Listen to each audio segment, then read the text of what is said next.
Notre objectif doit être l'infini, non pas le fini. L'infini est notre patrie, depuis toujours nous sommes attendus au ciel. Ce sont les mots du bienheureux Carlo Acuiti, sauf que, eh bien pour atteindre cet infini avec un grand I, il y a l'Église. C'est les églises, les cathédrales, les chapelles. Se rapprocher de Jésus, lui parler dans le silence, par exemple d'une abbaye ou en tout cas d'un édifice religieux, qu'il date du XIIe ou du XXIe siècle, c'est peut-être cela l'essentiel, en tout cas pour un croyant ou un futur croyant. Les cathédrales sont le corps même de la prière, de l'adoration, de la vie extérieure la plus profonde, la plus tendre, dans la dure pierre extérieure, le dur corps creusé de prière et de vie intérieure, d'éloquence, si éloquente adoration muette, c'est ce qu'écrivait Peggy pour sa part. Alors voilà la question que nous allons nous poser en partenariat avec les chantiers du Cardinal sur Radio Notre-Dame et sur RCF. Qu'est-ce qui pourrait sauver nos églises? Tout simplement la question 52 minutes dont nous attendons la réponse. Je plaisante évidemment un petit peu, mais quand même des pistes attendues avec nos trois invités aujourd'hui qui sont, pour commencer, Père Henri de Villefranche. Bonjour Père. Bonjour. Ravi de vous recevoir aujourd'hui, vous qui êtes toujours chapelain à Notre-Dame de Paris, enseignant à la faculté Notre-Dame et au séminaire d'Issy-les-Moulineaux, qui est un sacré érudit en tout cas sur l'histoire de Notre-Dame de Paris, sur ce qui s'y passe, sur les coulisses, etc. etc. C'est toujours un plaisir de vous entendre. Mathieu Lours est également avec nous. Bonjour Mathieu. Bonjour. Toujours historien de l'architecture, spécialiste des cathédrales, de l'histoire des religions et du patrimoine en général, et des cloches en particulier. Et des cloches. On en reparlera évidemment. Et Jean-Pierre Gaspard avec nous, qui est le directeur général bénévole des chantiers du Cardinal. Alors, en deux mots, les chantiers du Cardinal, c'est bâtir, restaurer dans l'autre sens. Restaurer, bâtir, rénover. C'est ça les trois. J'ai mal appris par cœur, je crois, le dernier pan de votre axe. Bâtir pour commencer, rénover ensuite, mais aussi embellir. Par de l'art sacré ou du mobilier liturgique. Oui. Alors, vous œuvrez, pour commencer, parce qu'on nous écoute de toute la France, à Paris, à Meaux, à Versailles, à Évry, à Nanterre, à Saint-Denis, à Créteil et à Pontoise. Il y a du boulot. Et comment vous faites pour les priorités? C'est les églises qui sont d'abord les plus en péril. Quelles sont vos priorités au chantier du Cardinal pour commencer? Alors je dirais que nos priorités aujourd'hui, c'est de satisfaire les besoins urgents des diocèses que vous venez de mentionner. C'est-à-dire que les chantiers du Cardinal ont presque un siècle maintenant, ont eu une période avec beaucoup de constructions, plus de 300 constructions en Île-de-France. Mais ces constructions, elles vieillissent et nécessitent aujourd'hui un certain nombre de rénovations. Donc on continue, bien évidemment, aujourd'hui, grâce aux donateurs au chantier du Cardinal, à faire des constructions, et on en a 3 actuellement en cours pour les donateurs des chantiers du Cardinal. Mais c'est surtout les rénovations qui deviennent de plus en plus importantes. Et dans ces rénovations, il y a l'usure de temps, mais il y a aussi l'usure du temps qui peut mettre en péril l'Église.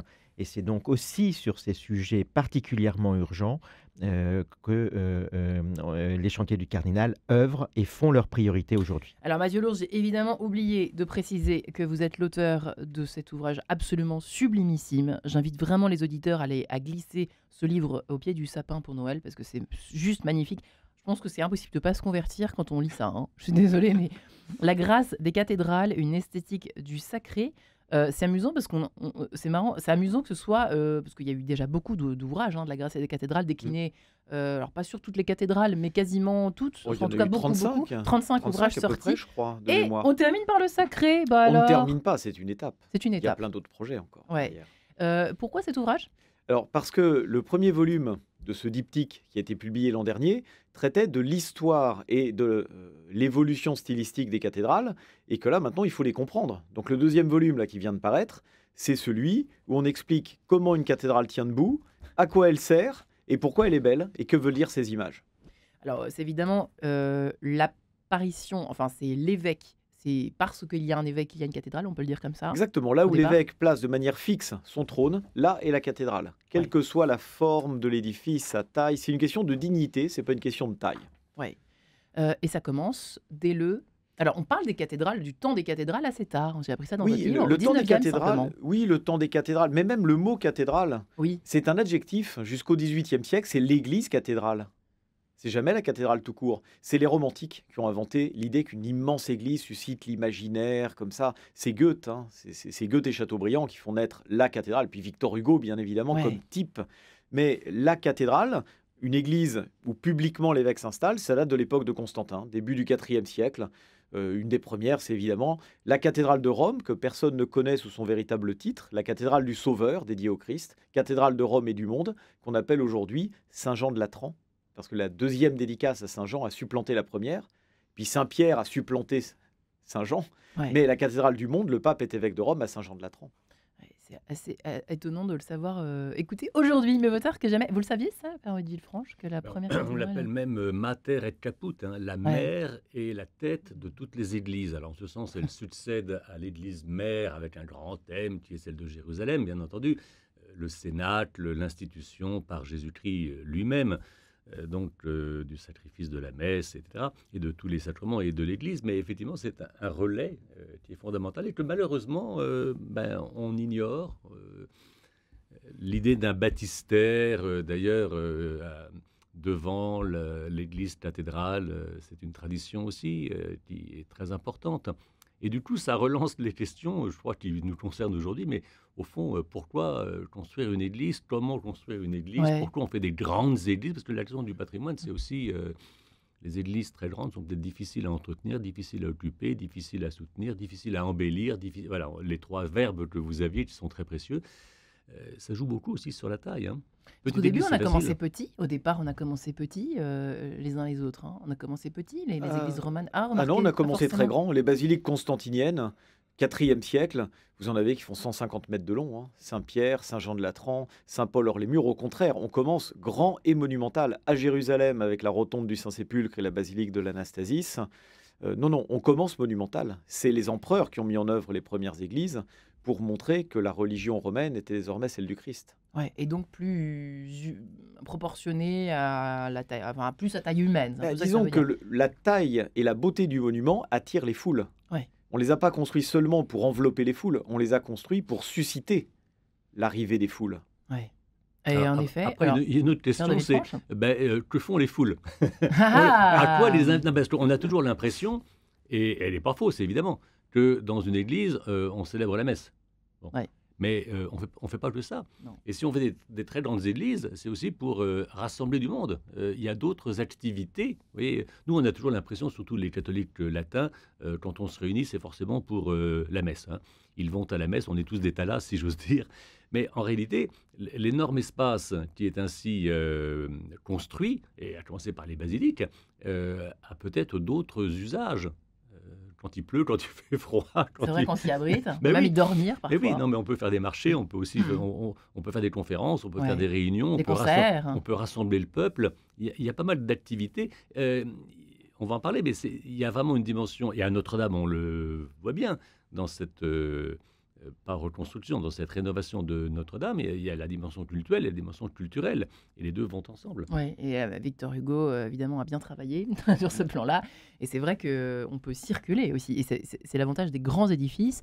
On les construit comment maintenant, alors, ces églises? On les vise plutôt grandes, plutôt très grandes, plutôt moyennes? Avez-vous... Alors, pour reprendre la métaphore de Mathieu Lours, je dirais qu'aujourd'hui, on cherche à les construire là où se trouvent les populations. Et les chantiers du Cardinal, depuis presque un siècle maintenant, ça a été ça, c'est-à-dire où se trouvent les populations et construire l'édifice adapté pour ces populations. Maintenant, ces églises, elles deviennent en fait un élément de l'héritage. Alors pour répondre à votre question, à mon père, je pense que c'est pour faire rayonner la foi, mais c'est aussi un élément de l'héritage, du patrimoine religieux de la France. Et pour reprendre le titre de l'émission, qu'est-ce qui peut sauver nos églises aujourd'hui? Je pense que c'est ceux qui s'intéressent à ce patrimoine religieux et ou ceux qui profitent, bénéficient de ce patrimoine religieux. Mais je pense qu'il y a des gens qui peuvent s'intéresser au patrimoine religieux sans forcément aller à la messe le dimanche dans les églises en question, parce que ces églises, elles font notre histoire, elles font notre patrimoine, elles font notre héritage, et c'est pour ça que les donateurs sont particulièrement importants pour cet héritage-là. Et les dons affluent depuis l'incendie de Notre-Dame ou pas tellement? Alors les dons ont afflué Dans un premier à temps. l'occasion voilà, de l'incendie de Notre-Dame. Maintenant, je pense que depuis, il y a une vraie prise de conscience de la part de la population française de l'importance de ce patrimoine religieux. On a vu, même jusqu'au sommet de l'État, hein, le président de la République faire 2 déplacements sur le sujet, parler de l'importance du patrimoine religieux français, alors qu'on est dans un État voilà, parfaitement Bien laïque. laïque. Donc je pense qu'aujourd'hui, il y a une vraie prise de conscience et c'est ça qui doit faire un appel à la mobilisation, un grand élan de générosité publique. Parce que Mm. pour répondre à votre question, qu'est-ce qui peut sauver nos églises? Eh bien, ce sont les donateurs et la générosité des donateurs, Ouais. en une phrase. Un village sans église, c'est un corps sans âme, mais une église sans clocher, c'est une belle âme qui serait muette. Maurice Barrès, Mathieu Lours. Ah, on est au cœur des polémiques de 1910. Dans cet ouvrage visionnaire, La grande pitié des églises de France, quand on ouvre cet ouvrage de Maurice Barrès, on a l'impression d'être aujourd'hui à certaines pages. C'est absolument incroyable. Même si la querelle est apaisée aujourd'hui, la question de la guerre autour de la laïcité après 1905, elle s'est apaisée. Voilà, mais cette idée que l'Église, c'est l'âme d'un lieu et que s'il n'y a plus d'église, il n'y a plus de lieu, bah, si un village n'a plus de clocher, ça devient un hameau. Ouais. C'est C'est vrai ça ou pas? ben, C'est vraiment ça qui non, existe? le Enfin, c'est statut, grosso c'est modo. la commune, mais ce qui fait la différence entre un village et un hameau, c'est la présence de la Une mairie église, et de l'église.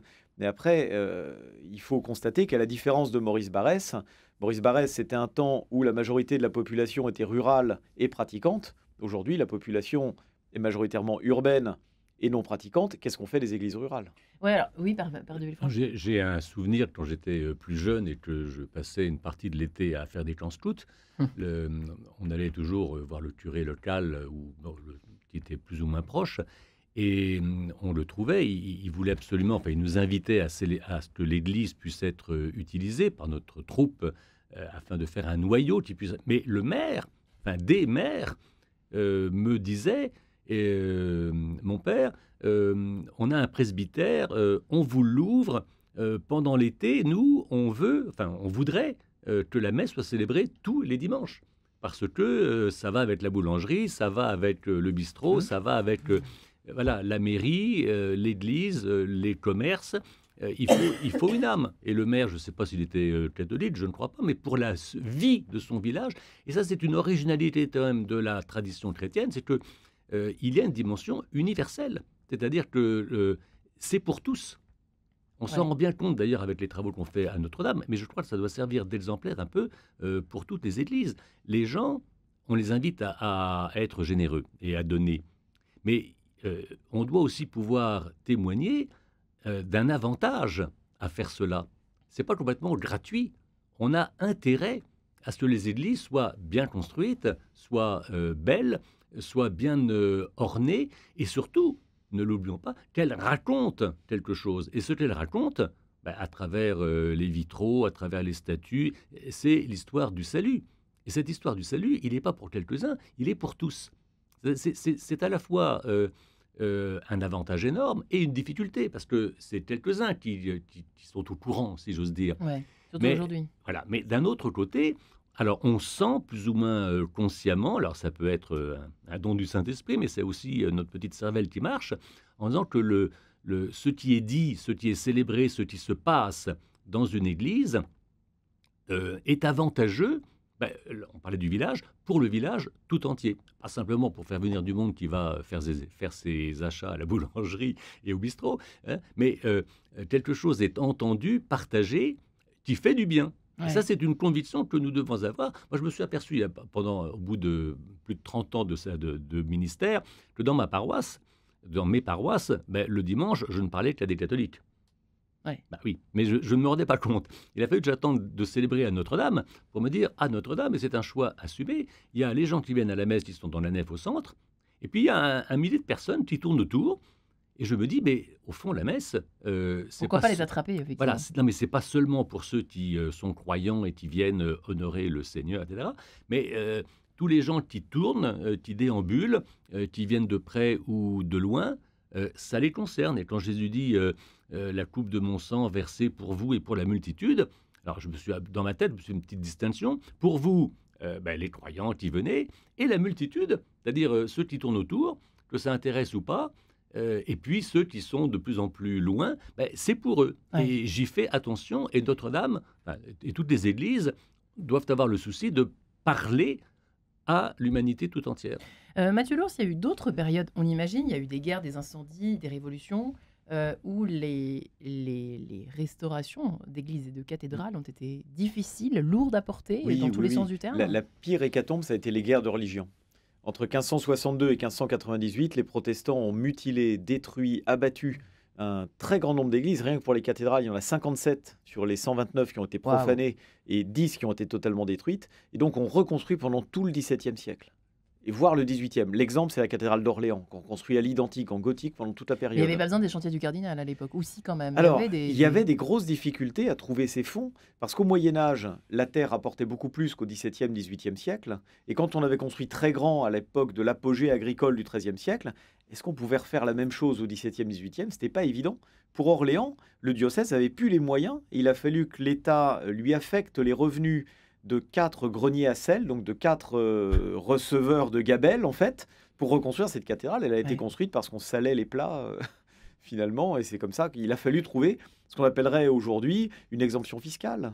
Voilà, un système pour que la fiscalité serve à un édifice qui est un peu un bien public. Il n'y avait pas de Stéphane Bern, mais il y avait... Non, mais il y avait des réseaux qui travaillaient à connecter le sommet de l'État avec les édifices qui en avaient besoin, et parfois des solutions à la Stéphane Bern, 1721, première loterie du patrimoine pour construire une église. Saint-Sulpice. Carrément. Mais oui, carrément. Le curé Jean-Baptiste Languet de Gergy arrive à arracher ça du régent, dont il est le curé, et il arrive comme ça à financer, à achever la plus grande église paroissiale jamais construite en France, sur l'argent de la loterie. Et ensuite, ça va servir à Sainte-Geneviève, à l'abbaye au bois, et on va avoir un système comme ça de financement des églises. Eh bien voilà, peut-être le chantier du cardinal a-t-il à en prendre de la graine. En tout cas, je vous laisse méditer pendant ce petit extrait signé Michel Richard, Ecce enim veritatem dilexisti, je me suis entraînée pourtant dans ma tête, mais raté, interprété par la Chapelle Royale. Michel Richard de Lalande, je ne l'ai pas précisé, pardon. Il est vrai que l'art sacré donne envie, évidemment aussi, non seulement de se rendre dans une église, dans ces églises où se donnent ces concerts, aujourd'hui encore, Dieu merci. Et peut-être y a-t-il des conversions, Père Henri de Villefranche, parfois entendez-vous parler de ce genre de rencontres incroyables, presque qui relèvent du miracle, hein, au fond, entre l'art et la conversion. Bon, alors pour être tout à fait concret, depuis des années, enfin quand j'étais à Notre-Dame, quand Notre-Dame était ouverte, je ne dis pas que c'est le pain quotidien, mais oui, c'était tout à fait fréquent. Et alors, il y avait cette proposition qui peut sembler un peu trop généreuse, mais à Notre-Dame, on rentre en touriste et on sort en pèlerin. Mais de fait, il n'y a pas que Claudel qui s'est converti. Beaucoup de gens, enfin des personnes. Alors, ne faites pas comme certaines personnes. Vous avez des chiffres? Non, j'ai pas de chiffres. Parce que mesurer ce que le bon Dieu fait dans le cœur des gens, il ne faut pas vouloir. Il ne faut même pas penser à mesurer ça. Mais des gens étaient saisis par la grâce de Notre-Dame. Et ce qui les intéressait, c'est alors ce qu'on appelle de manière très banale l'événementiel, quand il se passe quelque chose. Et là, je trouve qu'on devrait réfléchir davantage là-dessus. Ce qui se passe, ça peut être, prenons le sommet de tous les sacrements, c'est la célébration de la messe, mais ça peut être un concert, ça peut être une conférence, ça peut être la simple présence de quelqu'un à l'accueil qui vous dit bonjour, qui vous dit la bienvenue et qui vous introduit dans le message que délivre Notre-Dame, à la sensibilité, à l'intelligence, et puis pourquoi pas, par grâce, au cœur. Mais ça, c'était notre quotidien. Et il faut soigner l'ensemble des événements, parce qu'une cathédrale, une église dans laquelle il ne se passe rien, il manque quelque chose. Ce n'est pas un endroit, a priori... Vous voyez, alors on a parlé tout à l'heure des petites églises romanes, dans un joli décor, très silencieuse. Une grande église, c'est pas fait pour, je dirais, être seul et se taire. C'est fait pour rassembler du monde, et rassembler du monde, ça fait forcément du bruit. Mais il y a du bruit dans la cathédrale, il y a du bruit dans l'église. C'est vrai qu'on le dit souvent. Mais heureusement qu'il y a du bruit. ça veut dire que c'est vivant. Quand on n'entend plus rien, c'est qu'on est mort. Hein. Et on voit bien, par exemple, dans la célébration de la messe, là aussi, oui, qu'est-ce qu'une messe? Une messe, c'est pas simplement Dieu qui vient à nous, ça serait déjà pas mal. On parle de présence réelle, et c'est la foi de l'Église catholique. Mais le pape François nous dit, il y a encore beaucoup plus fort, qu'on n'avait peut-être pas bien pensé. Il s'agit d'une rencontre réelle. Dieu vient et fait quelque chose, mais il est en alliance avec l'humanité tout entière, avec des signes, justement, qu'il y a dans l'Église, etc. Et cette humanité, elle vient. Et on n'écoute pas l'Évangile, le petit doigt sur la couture du pantalon, on répond, on questionne. Heureusement que dans les gens qui viennent visiter une église, les gens posent des questions. Alors, non, ça fait un peu de bruit. Mais je veux dire que on avance dans la compréhension, dans l'adhésion, dans la rencontre avec le bon Dieu, en répondant à ce qu'il dit. Et donc une église, ça suscite la curiosité. Pourquoi c'est comme ci, pourquoi c'est comme ça, pourquoi il y a une statue là, pourquoi il y a des vitraux, pourquoi il y a telle ou telle forme. Les formes en plus sont extrêmement parlantes. Moi, ce qui m'épate dans une église et qui fait que même l'extérieur est parlant. Hein. Les volumes, les ronds, les carrés, les flèches, les arcs-boutants, tout ce que vous voulez. Mais en fait, tout ça n'est pas simplement artistique. C'est comme en liturgie, c'est d'abord utile. C'est d'abord pour faire quelque chose, c'est pour dire quelque chose. Et ensuite, ça suscite un rond, un carré, quelque chose de très harmonieux, des couleurs qui sont fascinantes. Mais c'est fascinant parce que c'est beau, et c'est beau parce que ça a un sens. Ouais, et sauf qu'aujourd'hui, on l'ignore bien souvent, Mathieu Lours.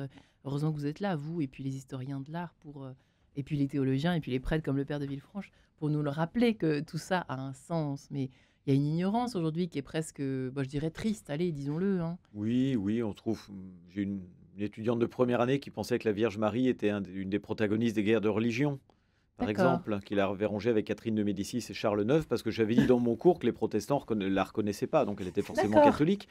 Voilà, mais effectivement, il y a du travail. Mais heureusement qu'il y a du travail, parce que c'est le jour où ils ne commettront plus d'erreurs. Ça voudra dire qu'on sera totalement indifférent à ça. Ouais. Je préfère avoir des jeunes qui se posent des questions et qui assument des erreurs, parce qu'au moins on peut en discuter, plutôt que des gens qui sont indifférents. Parce que le jour où ces questions seront traitées comme on traite d'une Aphrodite, d'une Diane ou d'un Jupiter, là, une Vierge à l'enfant, c'est encore quelque chose pour lequel on s'accroche dans le monde actuel à une croyance vive, vivante. Et quand on en parle aux étudiants, de dire que là, votre point de culture, c'est pas qu'une culture livresque, c'est une culture qui rejoint une foi vécue et qui non seulement vous explique les œuvres d'art, mais vous permet de comprendre une bonne partie du monde contemporain, vu le nombre de chrétiens qu'il y a sur cette planète. Voilà, ça ancre la tradition dans un vécu. Ouais. Et on peut pas, alors d'accord, on est dans l'enseignement laïque, mais voilà, ça existe, et on peut dire qu'il y a encore aujourd'hui des artistes qui travaillent sur ces formes-là, parce que c'est des formes pour lesquelles il y a de la commande, grâce au chantier du cardinal ou à d'autres commanditaires. Il y a encore aujourd'hui une imagerie vivante. Et oui, Jean-Pierre Gaspard, heureusement qu'effectivement vous existez, vous aussi, pour participer à cette, comment peut-on dire, à cette transmission aussi. C'est une forme de participation à une transmission universelle, hein, ce que vous faites dans ces églises.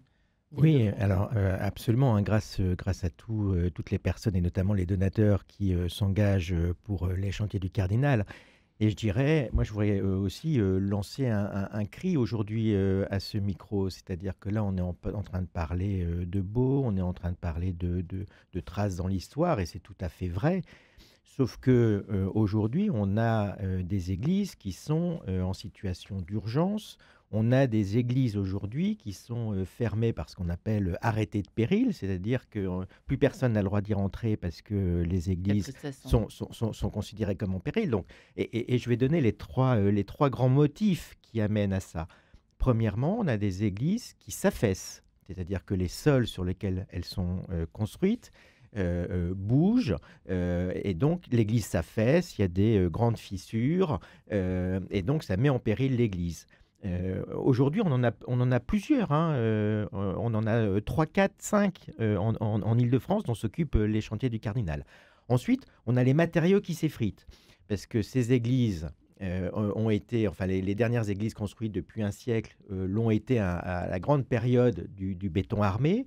Sauf que le béton armé, il n'y a pas qu'un seul béton armé. Il y a des bétons armés qui se sont sophistiqués avec le temps. Et donc, on a des bétons armés qui ont été construits soit entre les deux guerres mondiales, soit après la Seconde Guerre mondiale, qui s'effritent et qui mettent en péril. On a les donateurs au chantier du Cardinal ont par exemple contribué à la restauration de l'église du Rincy, qui est la première église au monde construite en béton armé. Et puis la troisième raison, c'est les toits qui fuient. Alors, quand je dis un toit qui fuit, on se dit c'est juste de l'eau qui coule, sauf que cette eau qui coule, elle met en péril. On a aujourd'hui, il y a une église à Franconville qui est fermée depuis 4 ans parce que son toit fuit et menace de s'écrouler. Donc, depuis 4 ans, cette église a été fermée. Grâce aux donateurs des chantiers du Cardinal, on est actuellement en train de refaire ce toit. Mais donc, des toits qui fuient. Qui coûtent très cher. Et bien sûr, ça coûte très cher et on a besoin de la générosité des donateurs. Et des toits qui fuient aujourd'hui, alors pas dans un petit coin de l'église qui gêne personne, un toit qui fuit et qui gêne le culte, c'est plusieurs dizaines d'églises en Île-de-France aujourd'hui. Donc, c'est ça que je veux faire aujourd'hui à ce micro, c'est on a vraiment, pour reprendre le titre de votre émission, qu'est-ce qui pourrait sauver nos églises? Eh bien, oui, il y a des dizaines d'églises qui nécessitent et qui ont besoin d'être sauvées. Et oui, pour le faire, on ne peut pas le faire sans la générosité des donateurs. Et on pense c'était quelques-unes, peut-être les auditeurs se reconnaîtront en fonction de là où ils nous écoutent, cher ami Jean-Pierre Gaspard. Alors, celles qui sont le plus en péril, par exemple. Alors, les seuls qui s'affaissent, c'est par exemple à Épinay-sur-Seine, où l'église a été fermée. C'est aussi à Paris. Non, il y a une église à Paris 20e qui s'affaisse. En danger. Voilà. On a aussi à Saint-Maurice la même chose. Sur l'effritement des matériaux, je parlais de l'église du Rincy, mais il y en a plein, il y en a des dizaines. Et sur la fuite des toitures, il y a Franconville dont j'ai parlé, mais là, il y en a des dizaines. Donc aujourd'hui, concrètement, il y a plein d'églises qui méritent d'être sauvées au sens restaurées, pour que le culte puisse continuer de s'y pratiquer. Et pourtant, alors c'est drôle parce qu'on parle tous les quatre des églises en péril, à l'heure où pourtant les églises se vident, mais on va quand même pas éluder ce sujet. Alors, finalement, est-ce que c'est si utile que ça, Père de Villefranche, finalement? Oui, c'est utile, voyez-vous, parce qu'il n'y a pas simplement la dimension patrimoniale. C'est vrai que de la dimension conservatoire, il y a eu des merveilles, il faut les garder, il faut les transmettre. Mais je dirais, elles ont toujours et encore quelque chose à dire, et quelque chose qui est loin d'être épuisé. Rappelez-vous ce qu'on disait aux abords de l'an 2000. Bon, écoutez, les Juifs ont fait 2000 ans, les chrétiens ont fait 2000 ans, maintenant on va passer à autre chose. Et Jean-Marie Lustiger disait, non, on est très loin d'avoir épuisé les trésors du salut qui ont été révélés par Jésus-Christ. Et donc, il y a, moi je trouve fondamentalement, personnellement, dans le travail de cette restauration, de cet embellissement, de cette construction, il y a un travail d'espérance énorme. Tenez, je prends un exemple extrêmement concret. La guerre menace pas loin. En Israël, c'est toujours exemplaire, la Russie, l'Ukraine, des attentats, tout ce que vous voulez. Bon, alors on peut penser à se protéger. Enfin, l'État fait ce qu'il peut, ce qu'il faut. Mais moi je dis, dans la Bible, on nous apprend à faire la paix. C'est un apprentissage. Or, on a des écoles de guerre partout. Où a-t-on des écoles de paix? Et on se dit, tiens, qu'est-ce qui se passe dans une église? Dans une église, on apprend à faire la paix, mesurée dans la célébration d'une messe, toutes les fois où le mot paix est prononcé. Et quand c'est un évêque dans sa cathédrale, il commence « la paix soit avec vous ». Et ça se termine « allez dans la paix du Christ ». Ce ne sont pas que des formules.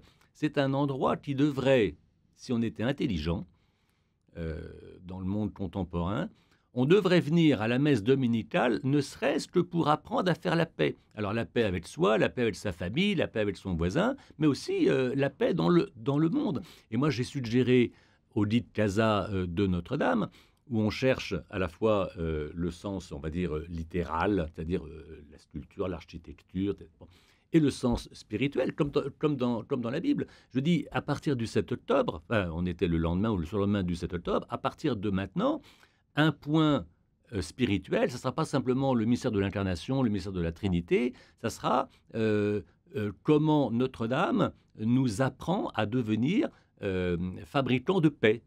bienheureux les artisans de paix. Et dans le monde, l'Église catholique et les chrétiens en général doivent être une école de paix. Il n'y a pas que le pape dans son Vatican. Toutes les paroisses doivent délivrer pas simplement un message, mais un apprentissage. C'est là où il se passe quelque chose, et tout le monde peut en profiter. Père Henri de Villefranche, même quand l'église est vide, alors je sais que vous aimez pas visiblement les églises très très vides, moi j'aime beaucoup, mais bon, il y a quand même une paix d'ailleurs intérieure qu'on retrouve à chaque fois que l'on se réfugie, par exemple, dans une église ou une cathédrale, où il y a par exemple pas de bruit, ou très peu, ou en tout cas une forme de silence, même s'il y a du bruit, évidemment, des petits bruits ambiants. Mais Mathieu Lours, il y a la paix aussi à travers les pierres, d'ailleurs Peggy en parle énormément. Dans ses hommages aux cathédrales. Oui, dans notre vision contemporaine de la cathédrale, il y a le plein, mais il y a aussi le vide. Le silence, l'immensité, le fait de se retrouver dans un grand vaisseau comme ça, qui a une éloquence muette, en quelque sorte, c'est quand même assez saisissant. Donc, l'Église, elle est capable de cette plasticité, c'est-à-dire qu'elle peut être le lieu du grand rassemblement, le lieu du petit rassemblement, le lieu où on est assis, le lieu où on est debout, le lieu où on déambule. Et il y a besoin effectivement que le monument ait une certaine extension pour nous faire ressentir toute cette fonctionnalité. Ouais. Parce que, effectivement, comme le disait le père tout à l'heure, une église, c'est plurifonctionnel. Parce que le sacré catholique est plurifonctionnel. Salut du Saint-Sacrement, prédication, messe, chapelet, culte des saints dans les chapelles. C'est une religion qui a des ressources incroyables. Et quand on dit on dit souvent, il n'y a plus de messe dans l'église, d'accord ? Mais des chapelets, des séances de catéchisme, des prédications, des enseignements, ça aussi c'est du culte. Et on peut faire vivre des églises rurales autrement qu'avec la messe. Ouais. Parce qu'il y a un foisonnement cultuel dans le catholicisme qui permet tout ça. Donc certes, il y a le culte et le cultuel et le culturel, mais en premier lieu, explorons les ressources du cultuel, qui ne sont pas toujours exploités, même s'il n'y a plus que 3 catholiques pratiquants dans un village. Ils sont quand même là. Un chapelet le vendredi après-midi, l'église est ouverte pendant 1 heure.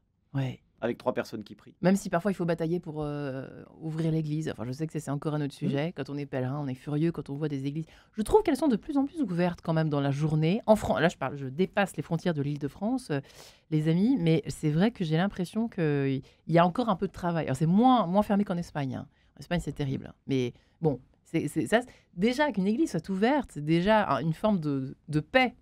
D'ouverture, invitation à la paix, Père de Villefranche. Oui, mais je veux dire, ouverture, ça suppose quelqu'un qui ouvre. Ouais, c'est vrai. Moi, une église, c'est habité. Alors, c'est habité par le bon Dieu. Mais justement, encore une fois, le bon Dieu, il ne veut pas tout seul. Il faut qu'il y ait quelqu'un en face.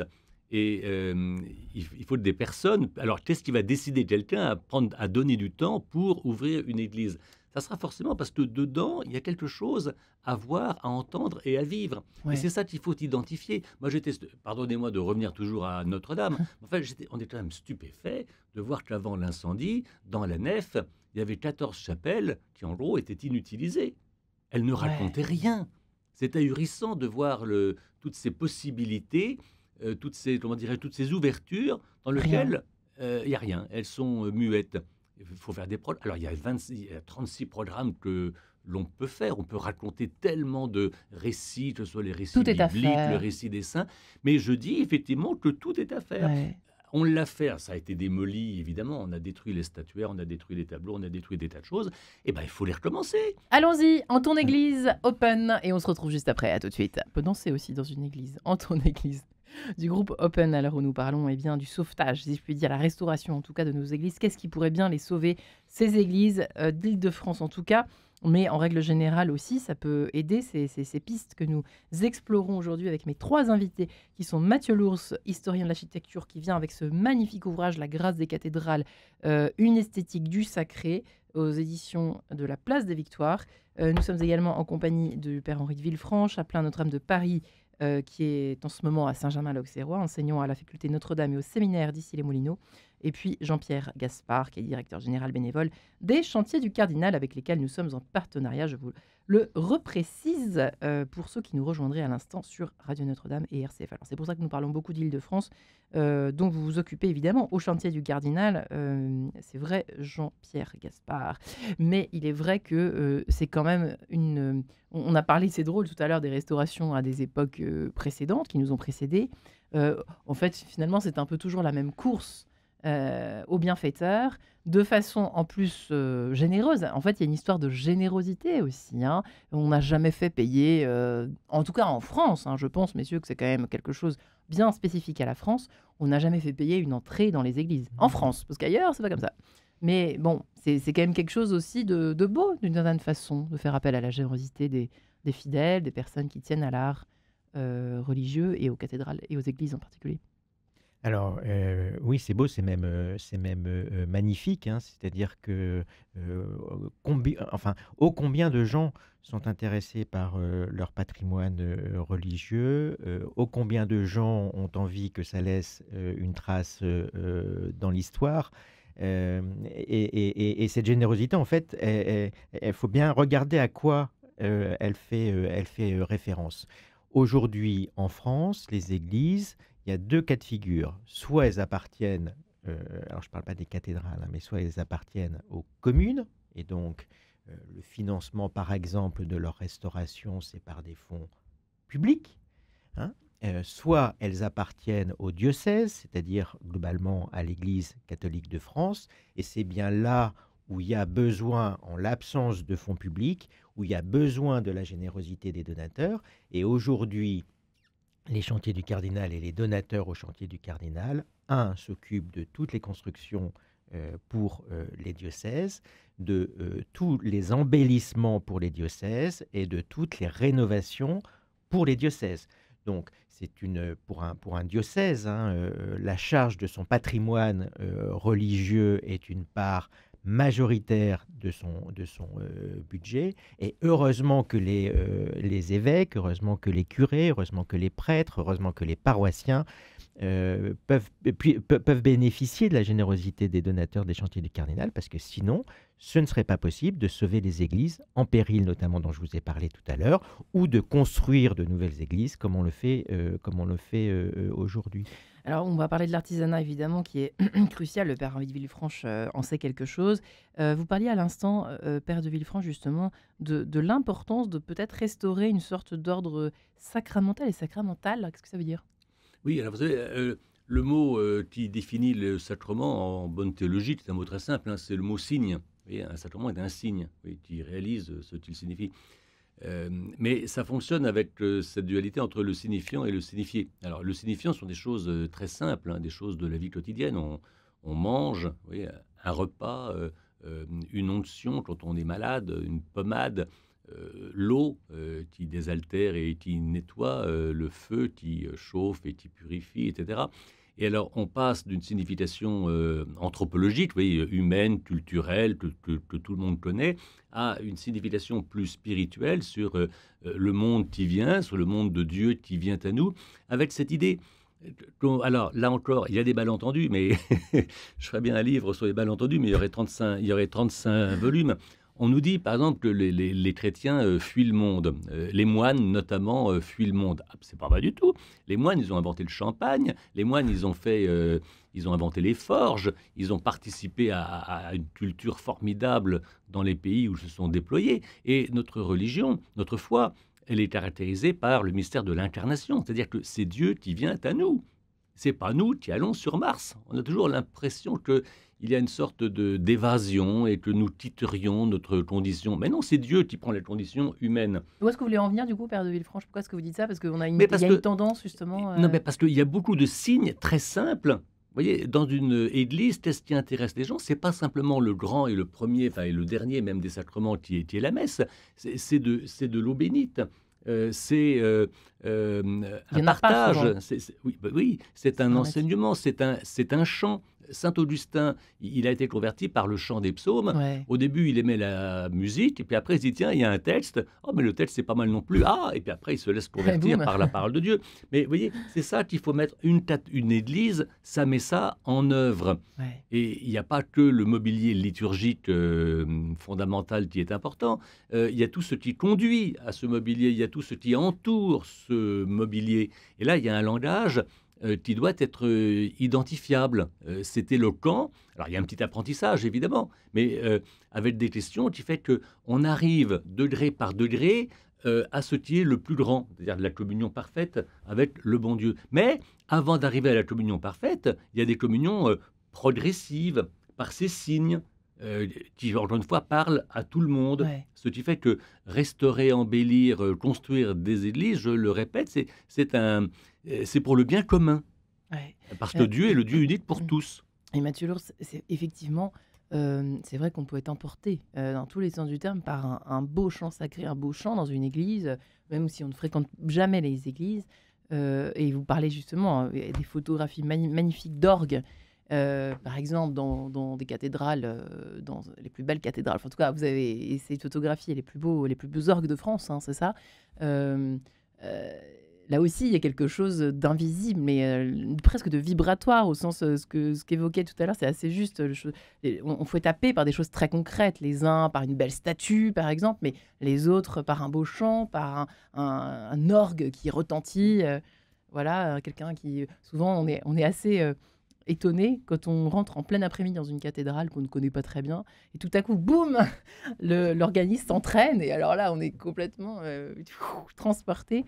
Et c'est vrai que c'est important, et on oublie que c'est Oui. important. Hein. Oui, et la capacité Faire ça. visuelle de l'orgue à évoquer la musique. Même quand l'orgue ne joue pas, quand on le voit, on l'entend dans sa tête. Il y a vrai. une capacité métonymique. C'est-à-dire la chose...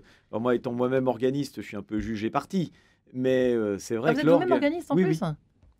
oui, je sévis les dimanches matins. Et là, il faut que je... On peut savoir où ou pas À Écouen, dans Saint-Eustache. le diocèse non, de à Écouen. Pontoise. D'accord.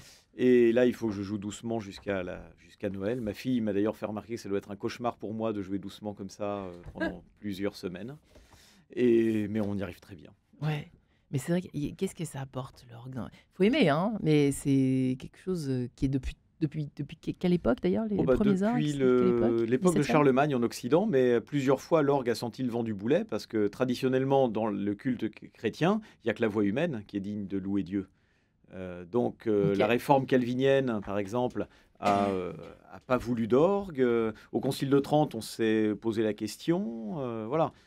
Mais aujourd'hui, voilà, l'orgue est consensuel et puis on peut jouer avec les autres instruments. Ça n'empêche pas de renouveler la musique sacrée, donc tout va bien. Mais il y a les cloches, par contre, qui datent de, j'ai envie de dire, Mathusalem, hein, pour le coup, qui sont un signe depuis la nuit des temps. Alors, je sais que vous ne voulez pas vous étaler, Jean-Pierre Gaspard, c'est pas votre spécialité, et c'est bien normal. Mais il y a tout un article assez intéressant sur le site des Chantiers du Cardinal. Il y a beaucoup de choses aussi qu'on peut découvrir sur votre site internet. Il y a commencé par les premières cloches, à quoi sert une cloche, voilà, le métier de campanologue, effectivement, c'est assez intéressant, c'est un art, là, pour le coup. On parlait d'artisanat ensemble tout à Oui, l'heure. alors, C'est important, tous ces artisans. Alors, qui en fait, œuvrent. c'est même crucial, hein. La générosité des donateurs, elle permet que des travaux de rénovation, de restauration, de sauvegarde puissent se faire. Mais quand on regarde ces travaux, ça permet aussi que des techniques d'artisanat, des compétences d'artisanat perdurent dans le temps. Je vais prendre un exemple très simple. On parlait à l'instant avec Mathieu Lours des orgues. Des gens qui savent réparer des orgues abîmés, Ouais. on n'en trouve plus, on n'en trouve plus beaucoup. Oh, mais si. Bon. Il faut Ah, juste, quand même. il y a plein de facteurs d'orgue excellents en France. Il faut juste les solliciter, il n'y a pas de problème. Il y en a beaucoup moins qu'avant, alors mais- que les besoins, Vieillissent je me permets peut-être. d'insister, Ouais. alors Oui. que les besoins pour refaire les orgues sont beaucoup plus importants. Des gens qui connaissent la technique des vitraux, il y en a de moins en moins. La taille de pierre, il y en a de moins en moins. Et donc, quelque part, les donateurs au chantier du Cardinal permettent aussi de faire se prolonger, se pérenniser des techniques qui sont nécessaires pour faire, et je reprends ce que vous disiez mon père, que dans un certain nombre de chapelles, par exemple dans une cathédrale qui est vide, je reprends votre terme, eh bien on puisse y mettre des choses et qu'on sache le faire, parce qu'il ne suffit pas, de savoir quoi mettre, il faut aussi savoir le faire, et il y a des savoir-faire dans tout ce qui concerne l'artisanat autour des églises qu'il faut pérenniser dans le temps parce qu'on en a besoin aujourd'hui, on en avait besoin hier et on en aura besoin demain. Alors, c'est amusant, 3 cloches ont pris place dans le clocher de l'église de Notre-Dame de l'Assomption des Buttes-Chaumont à Paris, rue de Meaux dans le 19e. Marie, elles ont des prénoms, ces cloches, Gabrielle et Georges, qui ont été placées dans le beffroi, la structure métallique qui soutient l'ensemble. Elles offriront une combinaison de 3 notes, sol, la et si, pour la plus légère. C'est toujours les 3 sons des cloches. Ah non, c'est très ça varie variable. en fait. Oui, c'est très variable suivant la place disponible, l'argent disponible. Plus une cloche est petite, plus elle sonne aiguë.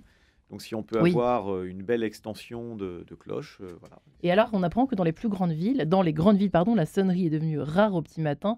C'est vrai que l'Angélus, c'est un luxe quand on l'entend. Alors certains s'en plaignent, il y a effectivement des plaintes. Et, comme vous le savez, le chant du coq également en fait partie de ces rituels de campagne, si je puis dire, Père de Villefranche. Mais ça, c'est pourtant un magnifique signifiant. Je crois que l'Assemblée s'en mêle, le fameux Claude Maurice.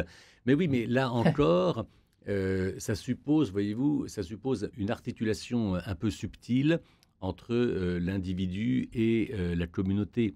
Et les églises, justement, sont un espace, là encore, pardonnez-moi de revenir sur mes obsessions, mais c'est un endroit où on apprend à exister de manière personnelle, parce qu'on a une vie spirituelle, parce qu'on éprouve des sentiments très profonds et très importants, notamment en entrant dans une église. Et c'est un lieu aussi où on apprend à vivre ensemble. C'est cette articulation, on est face à Dieu, on est face à son prochain. Mais voyez-vous, c'est un peu le b.a.-ba du christianisme, ça fait partie de l'enseignement de notre Seigneur lui-même. Enfin, le premier commandement, tu honoreras le Seigneur ton Dieu, le deuxième, tu aimeras ton prochain comme toi-même. L'idée que la relation à Dieu et aux frères soit un unique et même commandement, c'est le b.a.-ba. Ça ne se comprend pas de manière si simple que ça. Et de pouvoir participer à une vie dans une église vient nous faire progresser dans l'articulation de ces deux dimensions qui sont fondamentales. Eh bien, on essaiera de le retenir et donc de participer quand on est envahi par ce sentiment d'émerveillement que l'on peut avoir en rentrant dans ces églises que sont les nôtres, eh bien, de donner au chantier du Cardinal. Merci infiniment Jean-Pierre Gaspard, vous qui êtes directeur général, je rappelle, bénévole des chantiers du Cardinal. Vous pouvez donner à l'adresse suivante, si je ne me trompe pas, chantier du Cardinal au pluriel .fr, c'est bien cela, 10 rue du Cloître Notre-Dame, Paris 4e pour l'adresse postale. Et on vous retrouve bien sûr pour dimanche, enfin pas bien sûr, mais on vous retrouve dimanche aussi pour notre radio dont j'ai bien compris, cher ami. Merci infiniment également Mathieu Lours et son ouvrage pour la grâce des cathédrales, une esthétique du sacré. Merci infiniment Mathieu Lours, historien de l'architecture que vous êtes. Et merci Père de Villefranche. Et longue vie à Notre-Dame et à la transmission du sacramentel. La croix de Notre-Dame sera remise le 6 décembre prochain à 14h30. Eh bien, c'est noté au lendemain de Noël. Merci infiniment, les amis.